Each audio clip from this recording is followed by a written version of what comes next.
Hi everybody, Russ Lewis here in the KHOU newsroom along with Erika Lopez. We're here in the Weather Center today because that is the big story. A lot of you clicking on anything to do with this tropical disturbance that is just coming into the Gulf now. I know, Erika, new information coming in just the last little bit.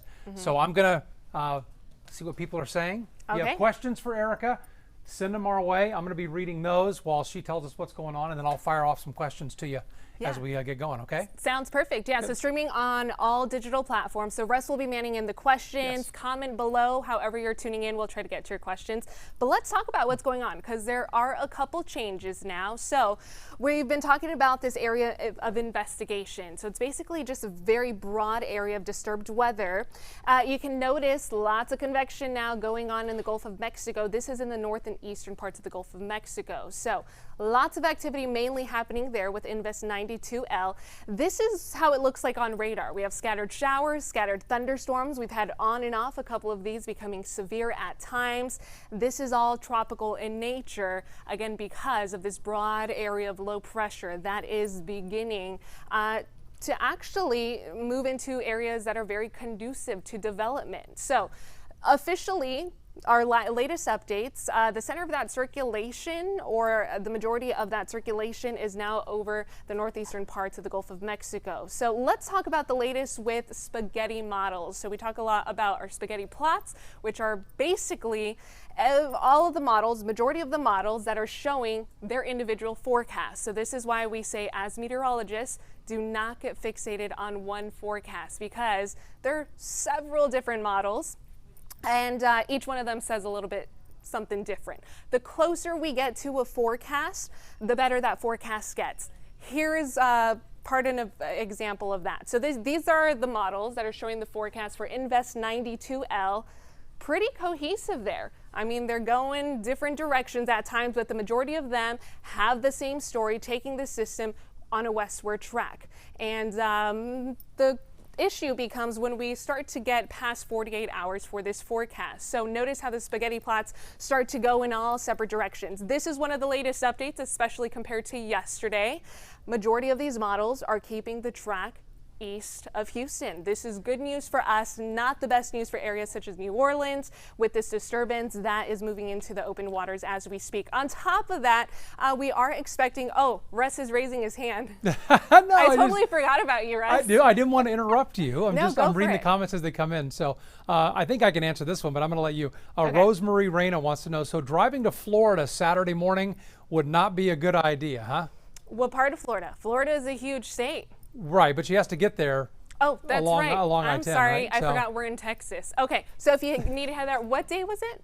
Saturday morning. Saturday morning. All right, we're going to run into some issues. You probably want to, hold off on those plans because you're talking about a long stretch all along I-10 heading into Panhandle. Right now, areas that should be of concern are actually the Panhandle of Florida as of right now. But this system, again, it's taking a westward track within the next couple of days. So it's still a little too early to tell how strong the system is going to be, the actual path of it. We have a pretty good ballpark with the next 48 hours of what we can expect. But the big question, which is what I was going to get to, is the intensity of how quickly the system is going to develop. So if she can hold off on her travel plans right now or just stay very up to date with the forecast. We don't want to completely cancel people's plans, but you definitely want to stay up to date with the forecast, especially in the next 24 hours. We're going to get a lot more information. We'll officially have a Hurricane Hunter aircraft head into the system, bring us a lot more additional information. We'll be able to know how quickly this is actually going to strengthen. And it's already showing some pretty good signs of strengthening. A lot of people are asking about local rainfall amounts from College Station to Galveston to Cypress. Someone's 8 months pregnant in Pearland, and I think worried about early labor if they get a heavy rain. I don't know how the two are connected maybe, but anyway, it's a little too early for that, right, to know about rainfall amounts here in the Houston area. Yeah, lots of questions about rainfall amounts, and we have a very good reason for it. Houston, we're worried about rain. We are, used to getting flooded with systems like this. So let's talk about the direction of this system. Let's talk about two different scenarios, right? Because we could forecast one thing, the complete opposite could happen. It's all about where the system will actually push through, depending on what side of Houston it falls on. So something we look at as meteorologists are steering currents. Right now, we have an area of high pressure. It's been hot outside, right? So it's been feel like temperatures in the triple digits, which will continue for the next couple of days. That's because of this ridge of high pressure. This has kept us in heat advisories yesterday through today. That's why it's hot. But that's also one of the reasons why the disturbance, this X, yellow X, that's the disturbance, and the forecast trend for that. Notice this ridge of high pressure, that's going to shift westward. We have another area of high pressure, which is shifting slightly westward also. These are helping steer the center of circulation with the disturbance. At this point, we're taking a look at Thursday. It very well could be a tropical depression even sooner than that. So let's talk about rainfall totals and how this is all going to play out. So northeast quadrant of tropical systems, we're familiar. If you're not familiar with the dirty side, that's typically where we have higher rainfall rates. This in particular model, again, don't get fixated on where this model is setting landfall of this system as we speak through Friday into Saturday. Notice northeast quadrant, that is east of Houston. We're on the cleaner side of this system. So at this rate, this particular model, we would be on the dry side. Now, some of the models are making landfall of whatever this strength of system it would be, this tropical system. If it does make landfall west of us, that's going to be a completely different story. So again, several days out, this is why we can't necessarily talk about rainfall totals. Stay up to date with the forecast. As we get closer, we'll be able to pinpoint that a little bit better. A lot of people are traveling to Florida, not just driving, but some. Yeah. It looks like some are going to maybe Disney World, Orlando, the Florida's middle of the state popular. there. Any word on Florida trips if people are flying out that way? Too early to know about the state? Good question. Yeah. Too early to tell as of right now. Again, in the next 24 hours, we'll be able to know a lot more with this system as it does develop.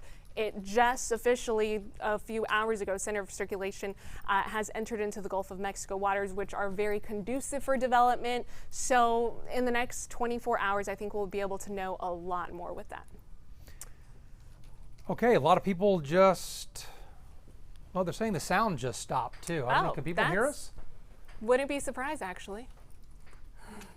I don't know. I don't know. We'll see. Can you guys enough hear us? enough Can you people are guys hear saying the us? sound went out. Oh man, I hope not. Let's see. Let's see what's going on here. Sound works for me. Okay, some people are saying it works for them. I don't know what Works to for tell you guys? Okay.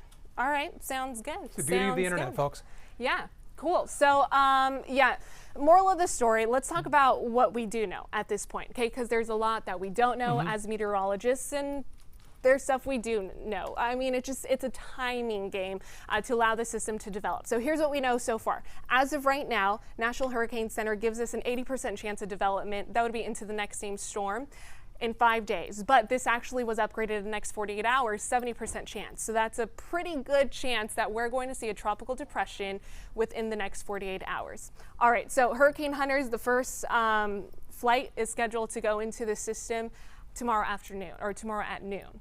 Again, that's going to give us a lot more information with this, so which is why we're still kind of waiting out a bit. Again, still a lot of uncertainty with the track. Any forecast that you see, even on social media, guys, these are going to change. These numbers are going to change. Any rainfall totals you may see that are tweeted out, posted on Facebook, don't get fixated on the numbers quite just yet, all right? It's still too early to tell, but what we are encouraging people to do is get your hurricane preparedness kit ready, right? It's time to go to the grocery store. The time is right now. Even if this ends up being nothing, it's okay. It's better to be prepared than not prepared, right? I'm guessing that if this turns into be nothing, that we'll have, you know, at least something else coming, you know, that we have to talk about before, you know, September comes around. So you're ready for the next one. Always going to have the water and the batteries and all the other stuff that that you should have stocked up anyway.